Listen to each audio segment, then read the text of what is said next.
আমাদের দায়িত্ব কর্তব্য খালি খাওয়া, ফ্যাট বানানো, পকেট বড় করা, এটা আমাদের দায়িত্ব কর্তব্য। জ্ঞান হুয়াল্লাযী আরসালা রাসূলাহু বিল হুদা ওয়া দীনিল হাক্কি লিইয়ুযহিরাহু আলাদ দীনি কুল্লিহি ওয়ালাউ কারিহাল মুশরিকুন।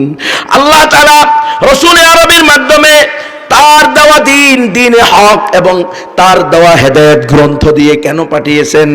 আল্লাহ বলতেছেন লিইয়ুযহিরাহু আলাদ দীনি কুল্লি, যাতে সকল বাতিল ধর্মের উপরে একমাত্র সঠিক ধর্ম, শুধুমাত্র সঠিক ধর্ম, শুধুমাত্র মনোনীত ধর্ম ইসলাম এর বিজয় হয়। বিজয় হবে কোন ধর্ম? ইসলামের। 14 কোটি মুসলমানের দেশে দিনে দুপুরে মুসলমানকে জবাই করে দেয়, মুসলমানকে ফরিদপুরে পিটাইয়া হত্যা করে, মুসলমানকে জায়গায় জায়গায় হত্যা করার হুমকি দেয়, বাইতুল মুকাররম মন্দির বানানোর হুমকি দেয়। তাহলে মুসলমানরা কি বিজয়ী আছে না পরাজিত আছে? তাহলে তুমি যুবক আল্লাহর কাছে প্রশ্নবিদ্ধ হইবা। তুমি মুসলমান কাল কিয়ামতের মাঠে রব্বুল আলামিনের সামনে জবাবদিহিতা করবা। তোমাকে এরকম তাগড়া যৌবন দেওয়ার পরে, এত সুন্দর করে বানানোর পরে, ইসলামী আকীদা, বিশ্বাস, ইসলামের তাহযীব তামাদ্দুন, ইসলামের আচার ব্যবহার, ইসলামের দিক নির্দেশনা, ইসলামী জীবন ব্যবস্থা তোমার সামনে তুলে ধরার পরেও তুমি কি বউ, গাড়ি, বাড়ি, নারী নিয়ে পড়েছিলা আর আল্লাহর জমিনে আল্লাহর দ্বীন বুলন্ডিত হয়েছে? তাহলে তুমি যুবক কোন কাজে লেগেছ? কেন তোমাকে এই যৌবন দেওয়া হয়েছিল? বেশ্যা নারীর পিছনে ফেসবুক, ইউটিউব, ইন্টারনেট চ্যাটিং করার জন্য? কি জন্য? লিইয়ুযহিরাহু আলাদ দীনি কুল্লি। যুবক, কাল কিয়ামতের মাঠে রব্বুল আলামিনের সামনে তোমাকে দাঁড়াইতে হবে, উত্তর দিতে হবে। তোমার এই জীবন আল্লাহ তাআলা তোমাকে দিয়েছে আল্লাহর জমিনে আল্লাহর দ্বীন কায়েম করার জন্য, আর তুমি বেহায়াপনা প্রতিষ্ঠা করেছ, তুমি অশ্লীলতা প্রতিষ্ঠা করেছ, তুমি পরকীয়ায় লিপ্ত ছিলা, তুমি দিনরাত 24 ঘন্টা ইন্টারনেট, ফেসবুক, ইউটিউবের উদ্ভট উলঙ্গ মুভি আর উলঙ্গ নাটক দেখে কাটাইছ।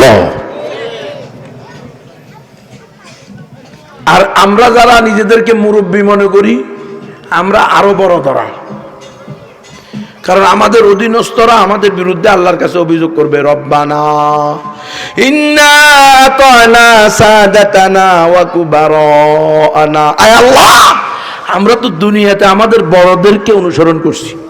বড় কেডা ছিল? খতিব সাহেব। খতিব সাহেব 60 বছরের জিন্দেগিতে কোনোদিন বলে নাই রাসূলের 9টা তরবারি ছিল। খতিব সাহেব কোনদিন বলে নাই রাসূল নিজে হাতে কাফের মারছে। মারে নাই? বদরের যুদ্ধে, উহুদের যুদ্ধে মারে নাই? আরে মুসলমান, কি মুসলমান! আরে এক বদমাশ, এক কুলাঙ্গার রাসূলের সামনে খচ্চর পালতেছে আর রাসূলের বলতেছে, এই মুহাম্মদ বিন আব্দুল্লাহ, এটার উপরে চড়ে আমি তোকে হত্যা করব। রাসূল করছে, আনা আক্তুলুকা ইনশা আল্লাহ। এই নাম কি রে? ওর নাম কি? ওই লোকটার নাম কথা, ওই কাফেরের নাম কোন? আল্লাহ রাসূল বলছে, আরে কুলাঙ্গার, তুই আমারে মারতে পারবি না, আমি তোকে হত্যা করবো ইনশাআল্লাহ। বদরের যুদ্ধে সে আল্লাহ রসুলের দিকে আসতেছিল। আল্লাহ রসুল, সাহাবারা বাধা দিতে গিয়ে আল্লাহ কয়, তারে বাধা দিও না, তার আসতে দাও, কারণ তাকে হত্যা করবো কে? রসুল নিজে ইনশাআল্লাহ। এটা কি বুলেট মিস হইতে পারে? এ কথা মিস, কথাকে আসতে দাও। একজন থেকে এমনি করে বললামটা লইয়া মারছে, খালি এদিক দিয়ে একটু আসর লাগছে, একটু আসর সিলে গেছে, আর একটু এমন জোরে চিৎকার দেওয়া শুরু করছে, মনে হয় যেন গাধার আওয়াজ এসছে ভয়ঙ্কর। আবু জাহেল কয়, এটা কি রে? এটা কি? হ্যাঁ, সামান্য একটু আসর লাগবে, তুই মনে হয় যেন দুনিয়াটা ধ্বংস হয়ে গেছে। কয়, রে তোরা তো জানোস না, এটা মুহাম্মদুর রাসূলুল্লাহর মাই। মাইর কার জানেও না, জিন্দগি তো শুনেন না, তো আছে ওয়াজ, এটা জীবনে প্রথম শুনিল। এই মাইর যদি পুরা মক্কাবাসীকে দেওয়া হয়তো, তোরা সবাই, তোদের সবার মৃত্যুর জন্য যথেষ্ট হয়ে যেত। প্রেম শিখায়, প্রেম, ভালোবাসা। ওই হিন্দু বৌদ্ধ খ্রিস্টান আর মুসলমান সবাই মিলে ভালোবাসা আর ভালোবাসা আদান প্রদান। তো তুমি তো ভালোবাসা আদান প্রদান করো, তোমাকে তো চট্টগ্রামে দৈরা জবাই করে দেয়। তুমি তো বন্ধু কও, ভাই কও, কিন্তু তারা তো তোমাকে সাইনবোর্ড থেকে বাতিল করে দেয়। হিন্দু বৌদ্ধ খ্রিস্টান ঐক্য পরিষদ লাগে, মুসলমান না হয়। এতই যদি মানবতা হয়, সম্প্রীতি হয়, তাহলে হিন্দু বৌদ্ধ খ্রিস্টান মুসলিম কেন বলা হয় না? তারা বলছে কি হিন্দু বৌদ্ধ খ্রিস্টান ঐক্য পরিষদ, মুসলিম ঐক্য পরিষদ করছে। তো তোমার তো আগ থেকে বাদ করে দিছে, তুমি তো বুঝলা না। না বুঝে কি করছো, এরপরেও হিন্দু আর মুসলমান সবাই মিলে হাতের তালি বাজান, একসাথে পড়তে যান। পড়তে দিছেন নিজের মেয়েকে, বাগোয়া ল্যাপটপের ফাঁদে ফেলে মেয়ের দর্শন কইরা হয়তো হত্যা করছে, নয়তো ভারতের পতিতালয়ে।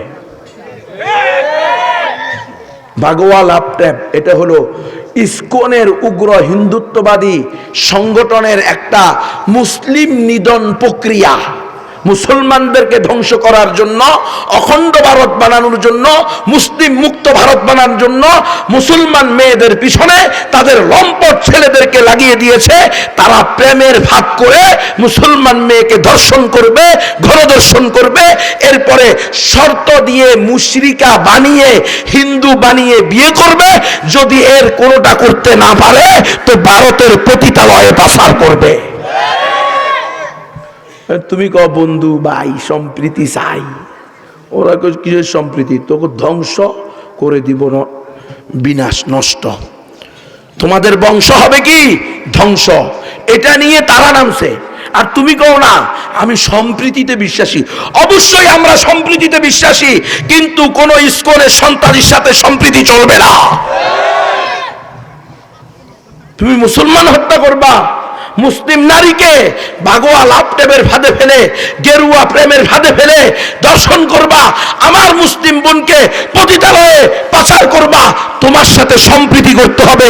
এমন দেউলিয়া ইসলামের আদর্শ আমাদেরকে, ইসলাম এমন কোন দেউলিয়া আদর্শ আমাদেরকে শিক্ষা দেয় নাই। ইসলাম এত দেউলিয়া না।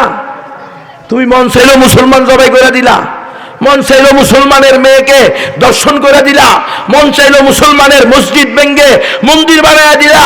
আর মুসলমানরা শুধু তোমাকে সম্প্রীতি সম্প্রীতি সম্প্রীতির তেল মালিশ করব। মুসলমানরা কি এই দুনিয়াতে উড়ে আসছেনি? না, আমরা আমাদের দেশ তাদের কাছে এজারা রাখছি। তাহলে আবার ওখান থেকে বসে বসে কোনো ছাগলের 3 নম্বর বাচ্চা বাংলাদেশ দখল করে নিবে, আয় না আয়, বাংলাদেশ দখল করতে আয়। কিরে যুবকরা, তৈরি আসনি? তৈরি হইলে হও, যদি তৈরি না হও, আজকে চট্টগ্রামে মারছে, কালকে তোমাদের কিশোরগঞ্জে মারবে। এখনো কিশোরগঞ্জের কোনো ভালো হোটেলে গরু গোস্ত পাওয়া যায় না। কথা কহ, সত্য কথা কস না। গরু গোস্ত বেচা হয় না কি জন্য? গরু গোস্ত হারাম হচ্ছে কবে? গরু গোস্ত কবে হারাম হচ্ছে? তাহলে কিশোরগঞ্জের বড় বড় হোটেলে গরু গোস্ত বিক্রি হয় না কেন? এরা কারা? কালকে ফরিদপুর থেকে আসছি, ফরিদপুরের শহরে কোনো ভালো হোটেলে গরু গোস্ত নাই। গরু গোস্ত বিক্রি করলে ওই যে কি পরিবেশ দূষণ কি এক জাহান্নাম আছে, কি সংস্থা, স্কুলের সদস্যরা ওদেরকে পাঠায়, আইসা 2 লাখ টাকা 1.5 লাখ টাকা, আপনার এখানে ময়লা পাওয়া গেছে, ওইখানে দুর্গন্ধ পাওয়া গেছে, এখানে বাসি খাবার পাওয়া গেছে, আপনার 1.5 লাখ টাকা জরিমানা। পুরা বছরে 1.5 লাখ টাকা কামাই করে নাই, 1.5 লাখ টাকা জরিমানা। পরে পিছন দিয়ে আসে আরেকজনের মূল কারণ হলো আপনি গরু গোস্ত রাঁধছেন, ওইটা খবরও নাই। গরুর গোস্তরে হালাল বলছে কে? হালাল করছে কে? তো হারাম করলো কোন ভোক্তা অধিকার রে? ওই সমস্ত ভোক্তা অধিকার রে আমরা গণিনি।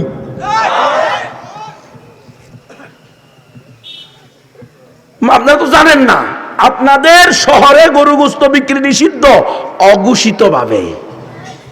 ঘোষণা নাই কিন্তু গরু গোস্ত নাই।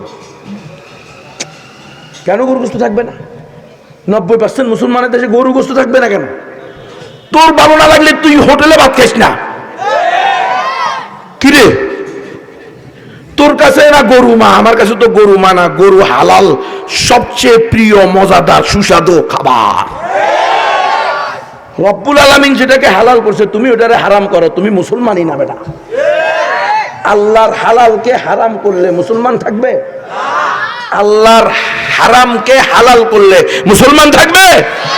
গরু গোশত নিষিদ্ধ কিন্তু পতিতালয় অনুমোদিত, এটার নাম গণতন্ত্র।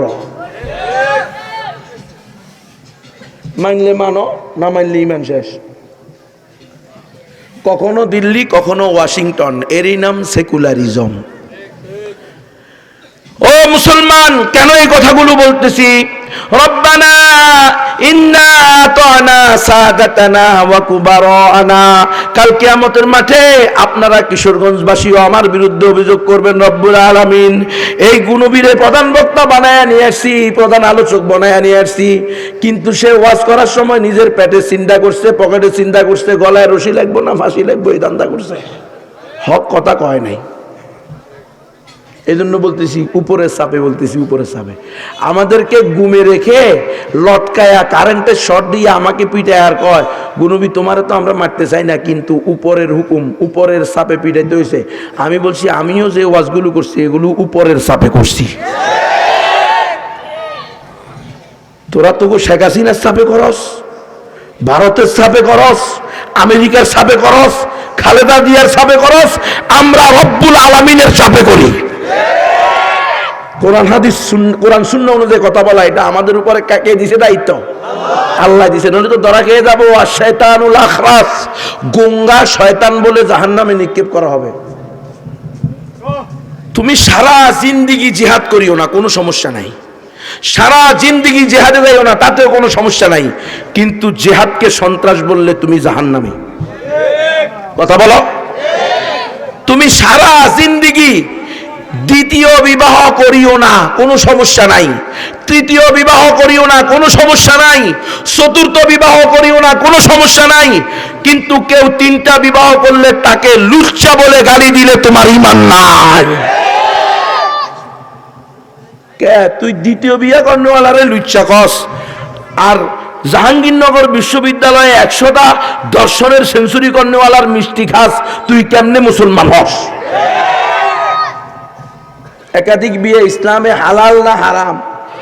এমন কথা কয় না, অর্ধেকের কথা মুখ বন্ধ করে হক কথা বলতে সমস্যাটা কি?